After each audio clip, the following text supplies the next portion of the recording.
ለመክፈት ከ100 እስከ 150 ሺህ ወይም እስከ 200 ሺህ ይበቃል የሚባለው መረጃ በፍጹም ሐሰት ነው። ምክንያቱም ዛሬ ላይ ቤት ኪራይ ስንት ነው፣ ማሽኑ ስንት ነው፣ እንደዚሁ ጨርቁ በስንት ነው የሚገባው የሚለው ነገር ተፋርጋችሁ በታውቁ ቆንጆ ነው ብዬ ነው ማስበው።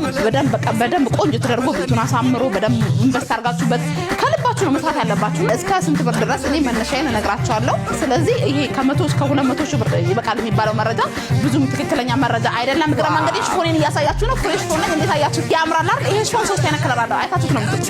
በጣም ነው የሚያምረው። ከ10 ስንት ሰጣችሁት? እኔ ልጅአለሁ ስስነቱ ምናምን የኮሪያ ሽፎን ነው የሚመስለውና ኮሪያ ሽፎን ያፈቃላችሁ ገና ሀገራችን ላይ አልፎ አልፎ ነው እየገባ ያለው። ብራሱ የሚባል ጨርቅ ነው። ሻይን የለውም። በቃ የሚያምር ዝም ያለ ነው። በቃ